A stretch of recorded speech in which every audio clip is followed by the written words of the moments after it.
Innal hamdalillah nahmaduhu wa nasta'inuhu wa nastaghfiruh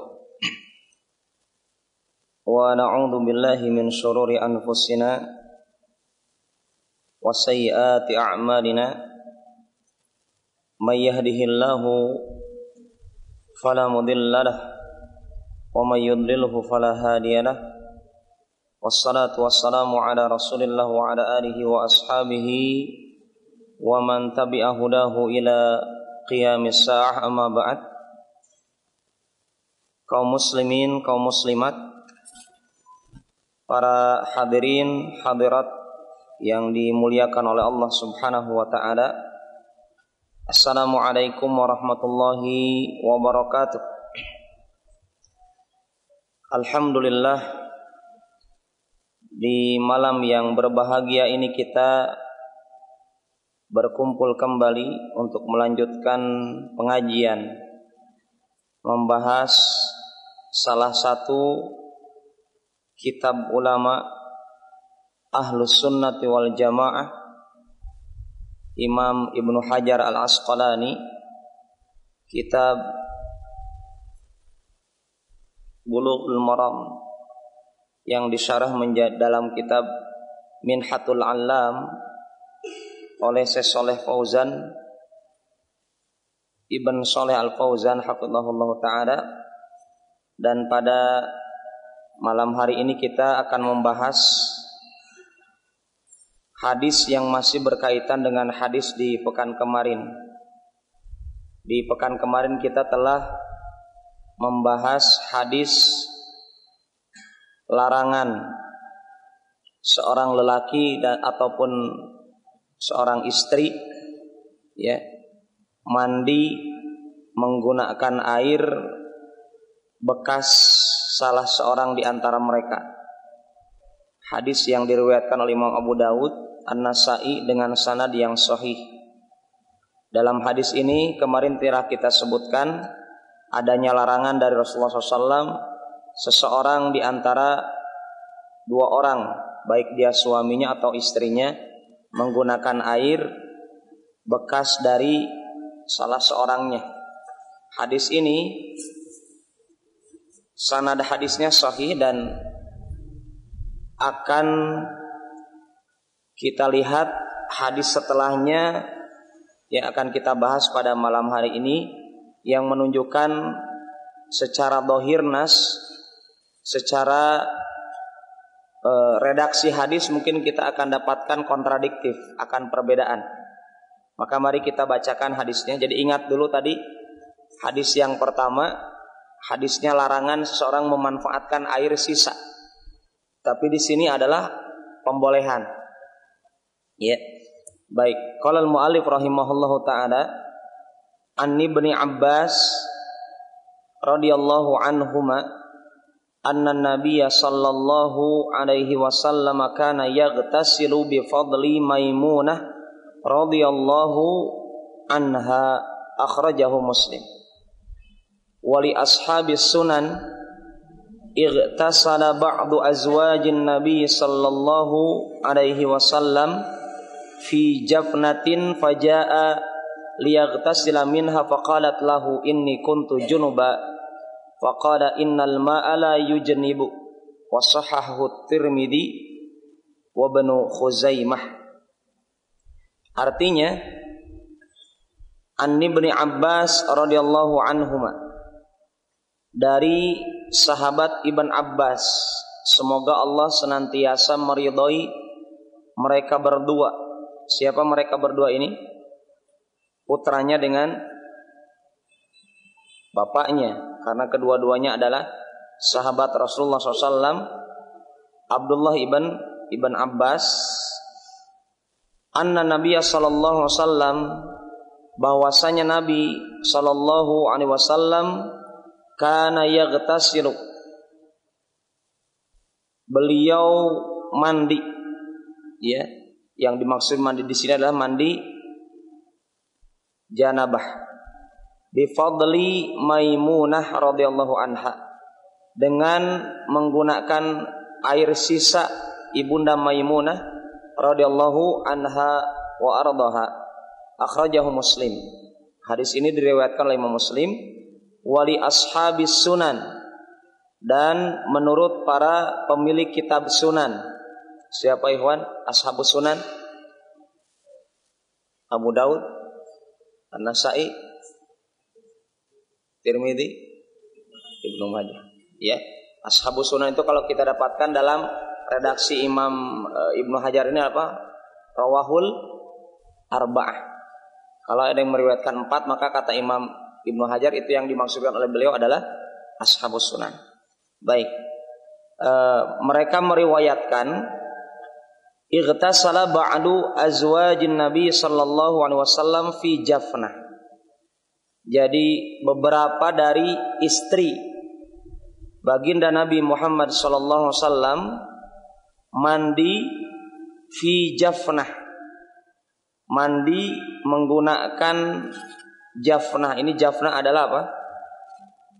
Mangkok besar. Mungkin kalau kita katakan baskom. Kalau dulu mungkin baskom, kan kita tahu ada baskom yang dari kayu itu, Pak.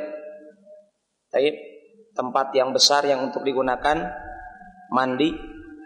Faja'a liyaghtasila minha. Kemudian datanglah baginda Rasulullah SAW untuk mandi minha, dari air yang berada di mangkok besar tersebut.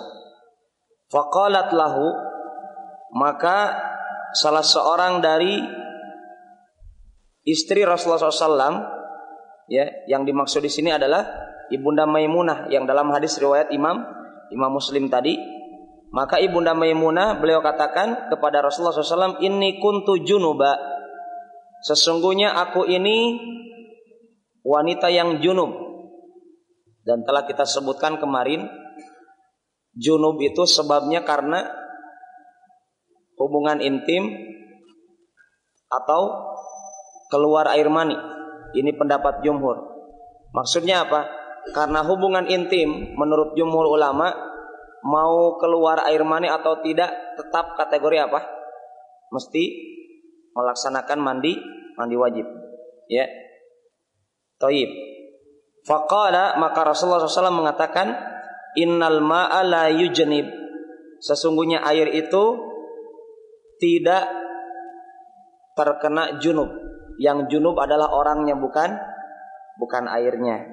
Hadis ini disahihkan oleh Imam At-Tirmidzi dan Imam Ibnu Khuzaimah. Baik ikhwan, mengikuti alur pembahasan yang ditulis oleh penulis Imam Abdullah ibn Shalih Al-Fauzan, beliau katakan Imam Ibnu Abbas kunyahnya beliau adalah Abul Abbas Abdullah ibn Abbas ibn Abdul Muttalib Al-Hashimi Al-Qurashi, habrul ummah. Apa itu habrun? Hibrun, bisa hibrun, bisa habrun. Dua-duanya benar kata Syekh Shalih Al-Utsaimin dalam kitab Al-Qaulul Mufid. Habrul ummah. Apa hablul?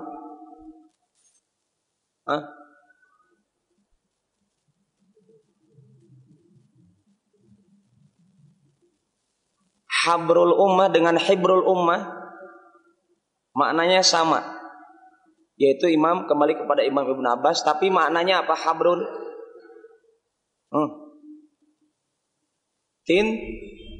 Alimul ummah. Ya. Kalau hibrun itu tinta. Jadi tintanya umat tidak pas karena itu pakai kha, di sini pakai ha. Ya, yang dimaksud adalah pakai ha. Habrul ummah ay alimul ummah.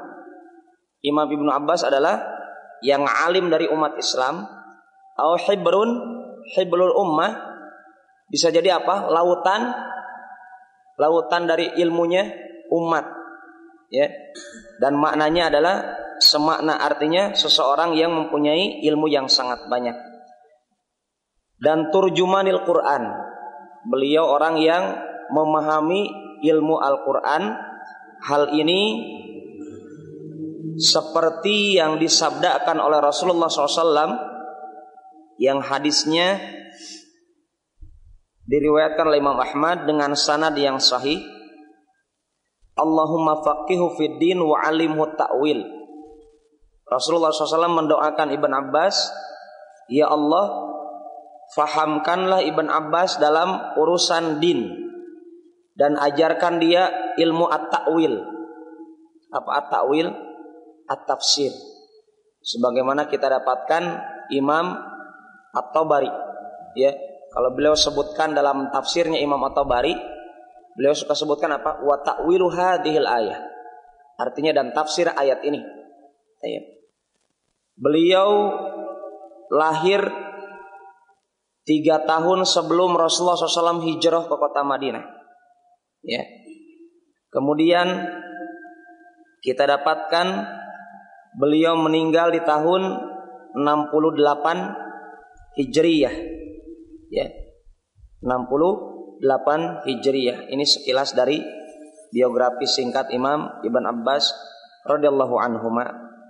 Kemudian ikhwan dan akhwat yang dimuliakan oleh Allah Subhanahu wa taala, secara sanad hadis tadi kita telah sebutkan hadis riwayat Muslim yang pertama, dan yang kedua hadis disahihkan oleh Imam At-Tirmidzi. Artinya hadis ini sama-sama sahih dengan hadis yang pertama yang melarang. Maka disinilah pembahasan kita bagaimana seorang thalibul ilm atau seorang muslim menghadapi perkara yang at-ta'arud bainal adillah, kontradiktif antara dua dalil. Dan kita tahu Imam Asy-Syafi'i telah mengajarkan kepada kita semuanya rahimahullah ta'ala, beliau katakan idza shahal hadis fa huwa madhhabi. Kalau hadisnya sahih maka itu adalah madhabku, ya. Maka di sini kita tidak akan mungkin meninggalkan dalil yang pertama, mengamalkan dalil yang kedua, mesti kita laksanakan. Maka di sini kita dapatkan ikhwan, para ulama menjelaskan dan kita dapatkan salah satunya Imam Al-Utsaimin dalam kitab usul fikih beliau, Al-Usul min Ilmil Usul, beliau katakan ketika kita dapatkan ada kontradiktif antara dua dalil yang sahih, maka yang tindakan kita apa? Tindakan yang pertama yang harus kita utamakan apa? Al-jam'u bainal adillah. Menggabungkan dua dalil. Maka ikhwan, di sini para ulama menyebutkan dengan dalil yang pertama dan dalil yang kedua, apa itu? Dalil yang pertama dalil larangan. Ya. Dalil larangan, kemudian ada dalil pembolehan. Maka maknanya apa? Dalil larangan ini adalah larangan litanzih laisa litahrim. Kita tahu namanya larangan itu nanti dibagi dua. Ada tanzih, artinya diusahakan untuk dihindari. Ya, dalil tersebut bukan dalil pengharaman untuk memanfaatkan air dari sisa lawan jenis kita. Ya, itu dalilnya bukan larangan tetapi litanzih. Apa tanzih? Diusahakan untuk dihindari. Maka para ulama mengatakan kapan kita gunakan? Inda darurah, ketika darurat. Ya. Kenapa? Dengan dalil tersebut. Adapun dalil ini dalil pembolehan. Maka kita gabungkan. Bagaimana cara menggabungkannya seperti tadi? Kalau kondisi kita memungkinkan untuk berpisah, maksudnya masing-masing memiliki air, maka itu lebih utama. Tapi kalau adanya airnya itu, maka silakan dimanfaatkan. Artinya dua-duanya diperbolehkan. Inilah ungkapan penulis di sini mengatakan, beliau katakan apa? Fayakunu thubutul fi'li qarinah sharifah an hamlin nahyi fi ma taqaddam ala tahrim. Maka hadis Ibunda Maimunah ini, siapa Ibunda Maimunah? Beliau istrinya Rasulullah SAW yang terakhir dinikahi oleh Rasulullah Sallallahu Alaihi Wasallam. Ini yang disebutkan oleh penulis di sini. Ya, wahia akhiru man tazawwajahan Nabi Sallallahu Alaihi Wasallam. Dan beliau memiliki keistimewaan yang diungkapkan oleh Ibunda Aisyah. Kita tahu Pak, Ibunda Aisyah adalah afqahuhunna, ya. Afqahus sahabiyah, ya, orang yang paling faham dengan urusan din dari kalangan wanita adalah Ibunda Aisyah. Beliau memuji Ibunda Maimunah radhiyallahu anhuma. Beliau katakan, innaha kanat min man atqana lillahi wa awsalana lirrahim. Sesungguhnya Ibunda Maimunah ini karakternya, kepribadian beliau adalah orang yang paling bertakwa dari kalangan istri baginda Rasulullah sallallahu alaihi wasallam. Ini kata siapa? Ibunda Aisyah. Ya. Dan orang yang paling menjaga hubungan tali silaturahim. Ini adalah Ibunda Maimunah, dikomentari oleh Ibunda Aisyah radhiyallahu anhuma wa ardahuma. Taib. Di sini hadis Ibunda Maimunah mengatakan boleh. Taib. Nah, ini dikatakan oleh penulis, ya, perbuatan ini yang disebutkan dalam hadis Ibunda Maimunah ini menjadi penguat untuk memalingkan kata larangan dalam hadis yang sebelumnya, ya, dari larangan yang maknanya haram kepada larangan yang maknanya di bawah haram. Bisa dipahami, Wan? Inilah maksud para ulama dengan kaidah apa? Al-jam'u aula minat tarjih. Menggabungkan dalil yang sama-sama sahih, ya, lebih utama daripada mengambil yang satu meninggalkan yang lain. Bisa dipahami, Pak, ya? Jadi kita gabungkan dalil ini.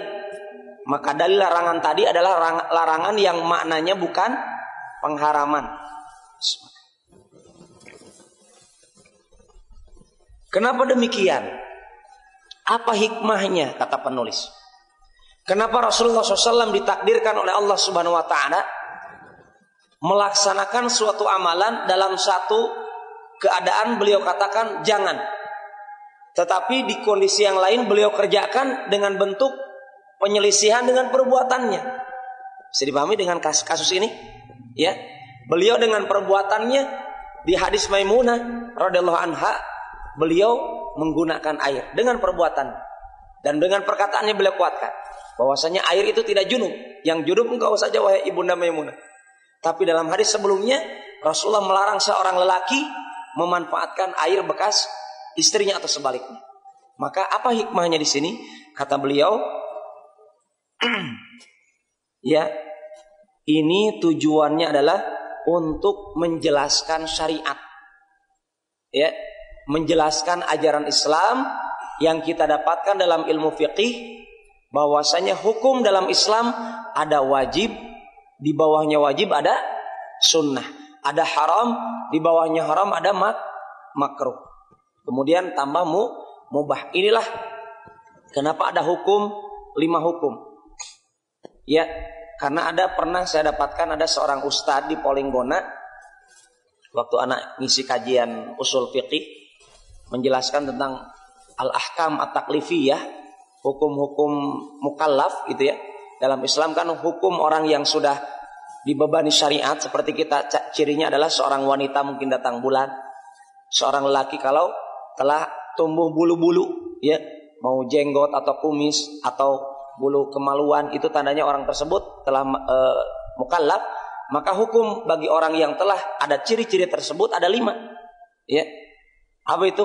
Wajib, di bawahnya sunnah, haram, di bawahnya makruh, kemudian mubah. Maka ada salah seorang ustaz mengatakan, apa fungsinya itu? Artinya beliau katakan, kenapa dalam Islam ulama itu membagi hukum menjadi 5? Kenapa tidak mudah saja gini saja, kalau nggak wajib haram gitu katanya. Ya, kenapa mesti ada sunnah? Kenapa mesti ada makruh? Maka kita katakan dengan hal ini, begitulah Rasulullah SAW berbuat, ya. Di satu perbuatan beliau katakan larangan, di satu perbuatan beliau kerjakan itu larangan, maka larangan tadi diarahkan kepada itu. Begitu. Bisa dipahami, Pak? Dan disinilah fungsinya kemurahan Allah kepada umat Islam. Ya, contoh konkretnya apa, Pak? Bapak-bapak bersiwak. Kita tahu bersiwak ini adalah hukumnya apa? Sunnah. Bagaimana bisa dikatakan sunnah? Dengan perkataan Rasulullah SAW, laula an asyqa ala ummati la amartuhum bisiwak inda kulli shalah. Dalam hadis yang lain inda kulli wudu. Seandainya siwak itu tidak menjadikan beban bagi umatku, maka aku akan perintahkan mereka. Ini ada kalimat perintahkan. Dan kita tahu hukum asal perintah apa? Wajib. Ini kenapa dikatakan tidak wajib? Seandainya tidak ada jadi beban bagi umat. Ini kalimat inilah jadikan oleh para ulama, kalaulah tidak jadi beban, maka akan aku perintahkan mereka bersiwak ketika akan berwudu atau ketika akan sholat. Maka disunahkan ya, orang bersiwak sebelum berwudu atau orang bersiwak sebelum mengerjakan sholat. Saya saksikan sendiri para masyayikh ya, ulama-ulama dari Saudi yang mengajar anak di Libya, mereka itu biasanya kalau mengimami sholat mengajarkan kepada kita apa? Mengeluarkan siwak di sakunya. Bukan pulpen, Pak. Siwak. Kemudian apa? Menggosok gigi di depan mahasiswa. Untuk apa? Mengingatkan kita untuk sunnah yang mungkin sebagian kita melupakan. Itulah di antara contoh ya, kata perintah yang hukum asalnya wajib menjadi di bawahnya itu sunnah. Tujuannya adalah untuk bukti dari rahmatnya Islam kepada umatnya. Kemudian selanjutnya Ikhwan, jadi secara singkat adalah pembahasan ini adalah demikian ya. Semoga bermanfaat dan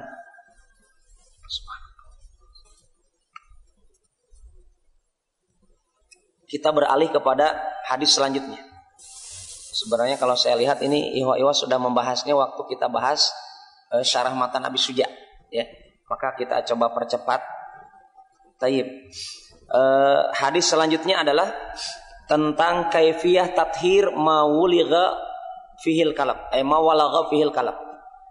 Tata cara membersihkan barang-barang yang dijilati, maaf, anjing. Saya tidak akan mengulangi kata itu binatang. Cukup sekali saja. Gak enak dengarnya di masjid. Ya, saya katakan itu jilatan binatang tersebut. Taib. Ya. Qala al-mu'allif rahimahullah ta'ala an Abi Hurairah radhiyallahu anhu qala, dari Abu Hurairah ya radhiyallahu an, beliau berkata, qala Rasulullah sallallahu alaihi wasallam, Rasulullah SAW bersabda, tuhurul ina'i ahadikum idza walagha fihi al-kalab an yaghsilahu sab'a marrat ulahunna biturab. Akhrajahu Muslim. Antum kalau sudah dengar Muslim sahih. Rasulullah SAW bersabda, bersihnya bejana salah seorang di antara kalian kalau dijilati bejana tersebut oleh binatang ini ya, maka dia, yaitu bejana tersebut, mesti dicuci dengan 7 kali cucian ya, 7 kali bilasan. Bagaimana praktek 7 kali? Ya seperti antum berwudu, bilasan pertama, bilasan kedua, bisa dipahami 7 kali bilasan. Yang pertamanya dengan tanah. Tolong dipahami ini ya, tolong dipahami apa itu bilangannya, mesti 7 dalam redaksi hadis ini. Dan benda pembersih pertamanya adalah tanah. Taib.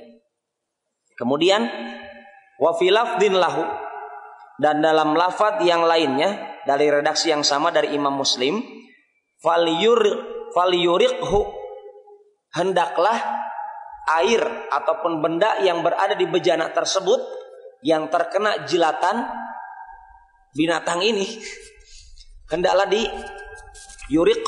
Apa itu yuriq? Ditumpahkan. Ya, hendaklah ditumpahkan. Jadi ikhwan, coba usahakan kita berusaha faqih. Allahumma fiddin. Semoga kita diberikan pemahaman dengan redaksi hadis ini.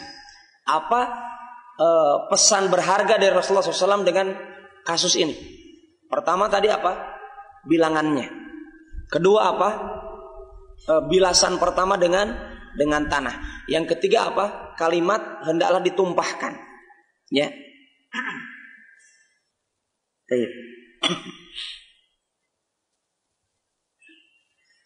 Kemudian dalam hadis riwayat At-Tirmidzi, ukhrahunna au ulahunna biturab. Ya. Yang terakhir dari bilangan tadi atau yang pertamanya dari bilangan tadi itu mesti dengan tanah. Tolong dipahami. Ya. Dalam hadis riwayat Muslim jelas yang pertamanya. Dalam hadis riwayat At-Tirmidzi ada pilihan, ada kalimat atau, dan kita tahu seperti yang dijelaskan oleh Syekh Al-Utsaimin ketika antum membahas kitab Tauhid di malam Jumat, kalau ada perawi mengatakan au, itu kemungkinan besarnya apa? Syakkun minar rawi, keraguan dari perawi hadis. Bisa dipahami? Adanya keraguan, ini yang pertamakah atau yang terakhir? Maka dikatakan dengan kata atau, dan itu terdapat dalam riwayat Imam At-Tirmidzi. Baik. Di sini pembahasannya ikhwan, ya. Kita akan jelaskan dulu hadis ini. Sebenarnya hadis ini ada dalam riwayat Imam Bukhari dan Muslim. Ya. Kalau di sini hanya disebutkan oleh Imam Ibnu Hajar hanya terdapat dalam riwayat Muslim, tapi sebenarnya juga dalam riwayat Imam Bukhari dan Muslim. Ya, dalam riwayat Bukhari dan Muslim. Tetapi dalam riwayat Imam Bukhari tidak ada kalimat ulahunna biturab. Tidak ada kalimat yang pertamanya mesti dibersihkan dengan tanah, itu hanya ada di dalam redaksi Imam Muslim. Adapun dalam Imam Bukhari tidak didapatkan kalimat itu. Jahit. Kemudian ada hadis yang lain yang masih berkenaan dengan ini. Apa itu? Menyebutkan tentang bukan 7 kali, tapi segini, 8 kali. Nah, ini maksud saya kita bahas. Yang mungkin di matan Abi Suja kita kemarin tidak membahasnya, maka di sini ada tambahan. Apa itu? Hadis dari Abdullah ibn Mughaffal radhiyallahu an, sahabat Rasulullah SAW. Beliau katakan, Rasulullah SAW bersabda, kalau binatang, maaf saya ulangi lagi nih, anjing ini ya menjilati bejana, maka cucilah bejana tersebut ya 7 kali, cucinya 7 kali. Tapi apa beliau katakan? Wa'afiruhu athamina biturab, dan tuangkan yang ke-8 itu dengan tanah. Bisa dipahami Pak? Hadis yang selanjutnya ini adalah mengatakan yang 7 kali pertama dengan air, tetapi yang terakhirnya dengan tanah. Sepertinya ini seakan-akan menguatkan hadis Imam At-Tirmidzi yang mengatakan apa? Yang pertamanya atau yang terakhirnya. Maka dijelaskan seakan-akan ini penguat hadis Imam At-Tirmidzi. Taib. Ya. Dan ini hadis sama-sama riwayat Muslim. Subhanallah. Ya. Hadis ini yang mengatakan yang ke-8-nya itu adalah dengan tanah, itu hadis riwayat Muslim. Padahal kita tahu tadi hadis riwayat Muslim apa? Ulahunna biturab. Yang pertamanya dengan tanah. Bisa dipahami? Tapi di hadis ini, hadis Abdullah ibn Mughaffal mengatakan apa? Yang ke-8-nya dengan tanah. Jahit. Kemudian kita jelaskan redaksi hadisnya. Ya. Jilatan anjing. Ini saya ucapkan lagi, maaf. Ya. Maaf, binatang ini saya tidak nyaman saya di sini. Ya. Jilatan binatang ini disebutkan dengan lafaz alif lam. Jadi binatang ini ditambah alif lam, al-kalb. Untuk apa itu fungsinya? Kata para ulama, lil istighraq. Ya, lil istighraq, untuk menunjukkan kedalaman makna binatang tersebut. Artinya binatang apa saja dari hewan ini, bisa susah juga menjelaskan kalau diulang-ulang. Ya, dengan berbagai jenisnya. Maksudnya apa? Mau binatang ini dimanfaatkan untuk berburu, kalau dia menjilati bejana kita tetap. Kan kadang kita dapatkan ada binatang ini hewan ini kita manfaatkan untuk berburu, boleh tidak boleh. Ya, tapi kalau menjilati ini bejana tetap saja hukumnya, begitu maksudnya. Kemudian untuk menjaga binatang ternak kita tetap juga. Begitu ya. Walaupun menjilati bejana tetap. Apalagi juga demikian binatang tersebut bukan milik kita. Binatang lewat, ya binatang ini lewat kemudian menjilati bejana kita atau barang-barang kita, tetap apalagi itu. Begitu. Artinya keumuman. Baik. Kemudian kata 7 kali. Ya. Dan kata yang pertama tadi. Jadi kita dapatkan di sini, ikhwan,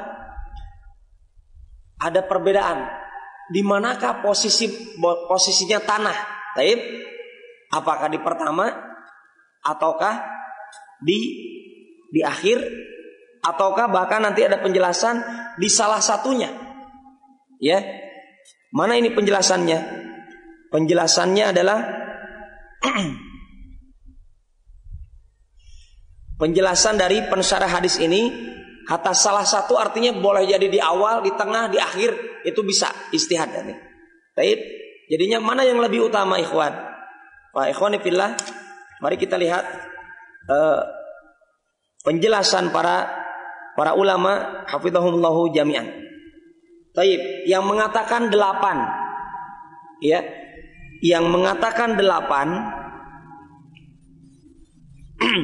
ini sebagaimana dikatakan oleh Imam Al-Hasan Al-Basri.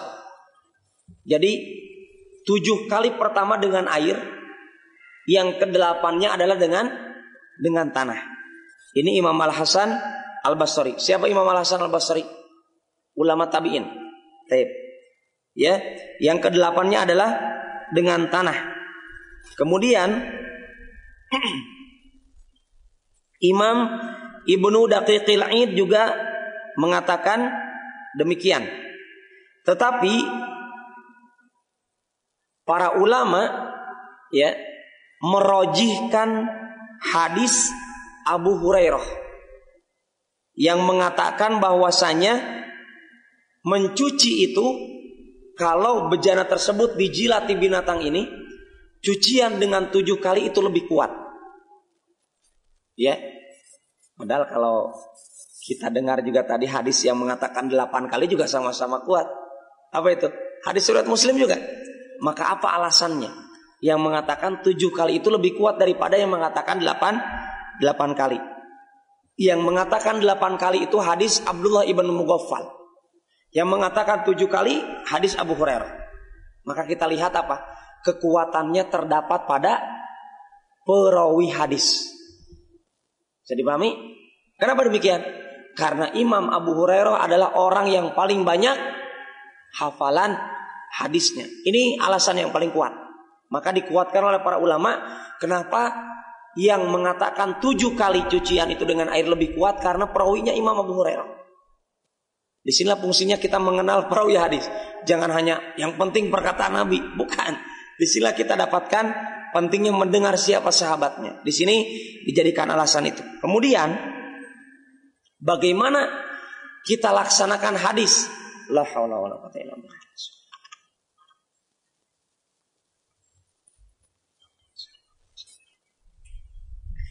Bagaimana kita menggunakan hadis Abdullah ibn Mughaffal? Bukankah itu hadis Muslim?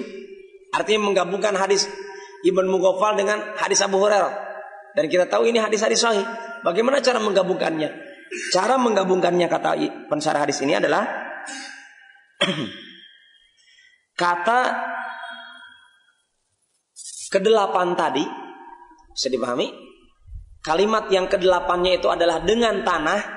Maksudnya adalah dia sebenarnya ya air yang digunakan, coba untuk pahami, air yang digunakan untuk membersihkan bejana yang dijilati tadi oleh Abdullah ibn Mughaffal, beliau katakan itu terpisah. Adapun tanah di sini. Jadi seakan-akan dipisahkan. Bisa dipahami? Bisa dipahami ikhwan? Jadi seakan-akan begini. 6 air, 6 bilasan pertama murni air, Paham? Adapun air yang ketujuh itu penggabungan dengan tanah yang dipahami jumhur untuk mengambil hadisnya Abu Hurairah lebih kuat karena perawinya. Maka perkataan Abdullah ibn Mughaffal yang mengatakan 8, yang ke-8 itu dengan tanah, maksudnya air yang ke-8 itu dicampur dengan tanah. Mafhum? Maka itu maknanya kata 8 tadi. Kata jumhur ulama. Jadi sebenarnya 7 gitu. Sebenarnya tuh 7, cuma ada redaksi kalimat penjelasan tadi. Artinya air yang ke-8 itu dicampur dengan tanahnya tadi. Jadi seakan-akan diaduk kayak kopi gitu. Mafhum? Diaduk kayak kopi. Ini untuk menguatkan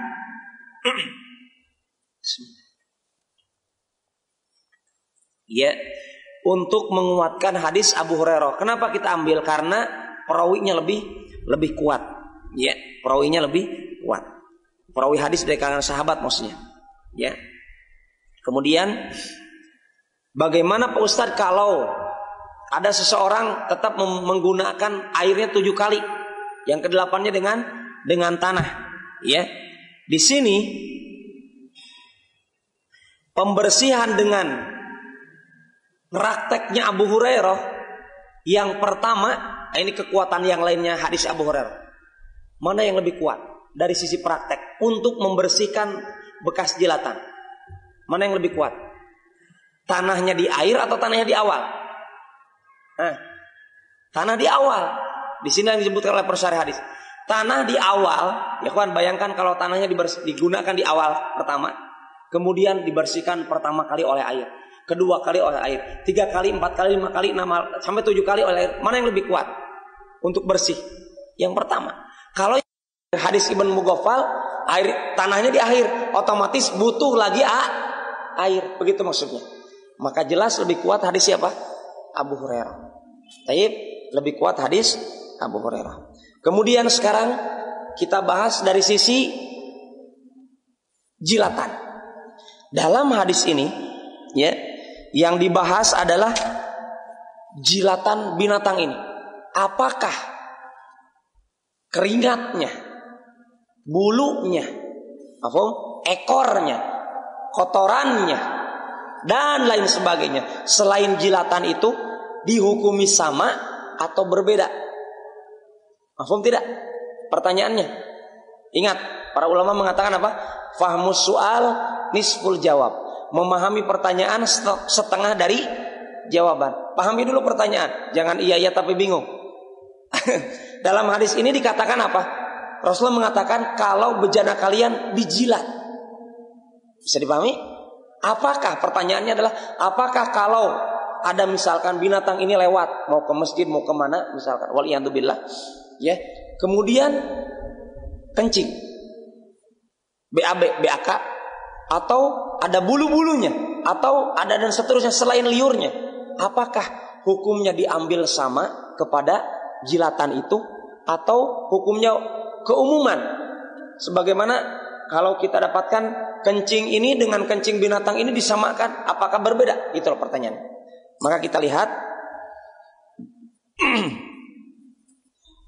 jumhur ulama mengatakan amah li jami'i badani, umum, mau jilatan, mau itunya, mau ininya, pokoknya itu binatang gitu.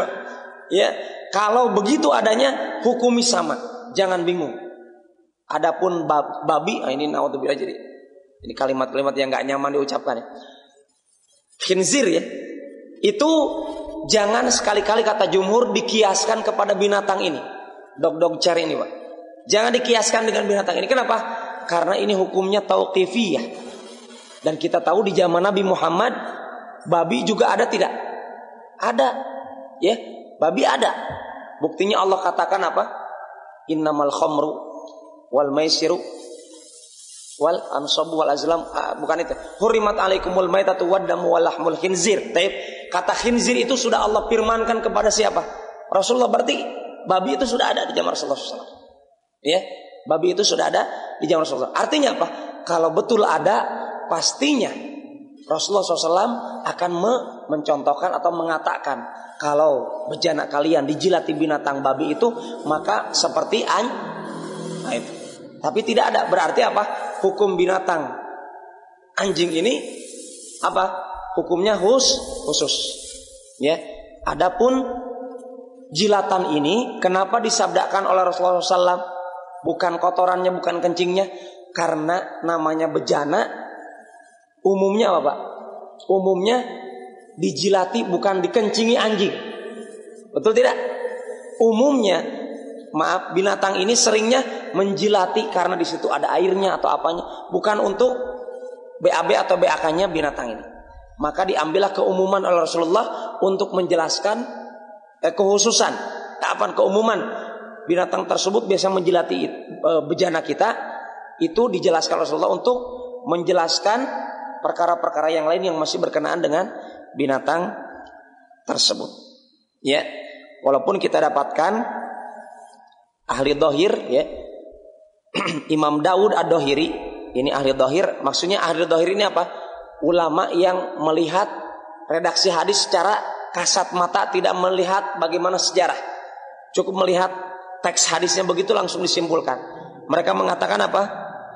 Rasulullah SAW mengatakan jilatan ya jilatan, adapun yang lain dicuci sebagaimana biasa, 1 kali atau 2 kali atau umum begitu.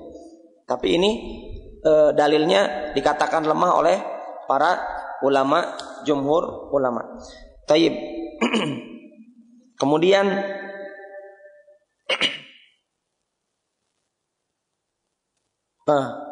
tanah.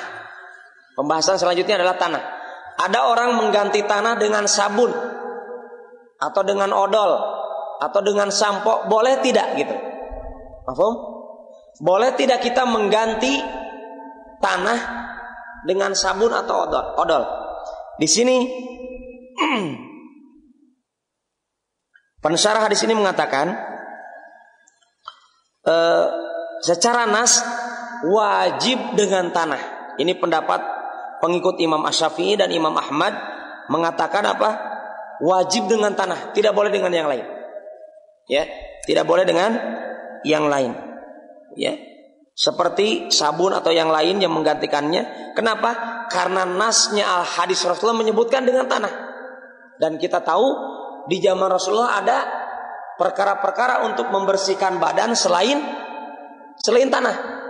Artinya untuk bersuci. Kita tahu tanah bisa dipakai bersuci tidak? Bisa tayamum. Betul? Kita tahu di zaman Rasulullah ada sidr, daun bidara. Kenapa Rasul tidak mengatakan kalau tidak dengan tanah, dengan daun bidara? Maka redaksi hadis mengatakan dengan tanah itu lebih kuat daripada diganti dengan perkara yang lainnya, mau sabun ataupun yang lainnya. Ya. Baik. Tetapi sebagian ulama mengatakan kalau ada udur menggunakan tanah tidak mungkin, maka menggunakan sabun boleh juga. Ya. Dalam satu kasus bagaimana ini? Ya, wallahu taala alam. Misalkan saja saya kasih contoh, semoga contoh saya tidak menyimpang dari apa yang dimaksud oleh pensyarah hadis ini. Ketika ada udur, misalkan udurnya apa? Dia berada di lantai paling atas, lantai 30. Yang mungkin tetangganya itu apartemen tersebut ada memelihara anjing, kemudian dijilat bejananya atau barang-barangnya. Sehingga apa? Kalau dia turun untuk mencari tanah ke lantai dasar, kesulitan, maafum ya kasusnya, kalimat udur di sini, maka dia cukupkan dengan sabun di lantai 39 misalkan. Maka ini yang dimaksudkan oleh pensyarah hadis ini. Kenapa beliau katakan demikian? Wallahu ta'ala alam shawab. Karena pensyarah hadis ini masih hidup saat ini. Yang beliau hidup menyaksikan bagaimana orang-orang membangun bangunan sampai lantai sekian. Wallahu ta'ala alam, ini yang anda pahami dari maksud beliau kalau ada udur. Ya, udurnya mungkin kesulitan mendapatkan tanah. Wallahu ta'ala alam bishawab. Ya, wallahu ta'ala alam bishawab. Kemudian ikhwan, demikian yang bisa saya bahas berkenaan dengan bejana kita. Dan maksud bejana ini tidak mesti bejana ya. Bisa jadi ember kita, ataupun mungkin motor kita, ataupun mungkin Iya, karena kenapa? Motor kita juga kalau kelihatan ketahuan kita dapatkan didekati oleh anjing, maka kita katakan apa? Dihukumi praktek ini tidak? Dihukumi, ya. Karena kalimat bejana itu adalah keumuman di zaman Nabi kalau barang itu dijilati adalah dengan itu, ya. Maka disinilah ikhwan kita usahakan apa?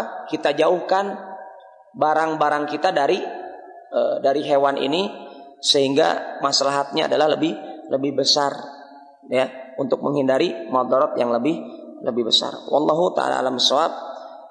Demikian pembahasan kita pada malam hari ini. Subhanakallahumma rabbana bihamdik asyhadu an la ilaha illa anta astaghfiruka wa atubu ilaik. Assalamualaikum warahmatullahi wabarakatuh.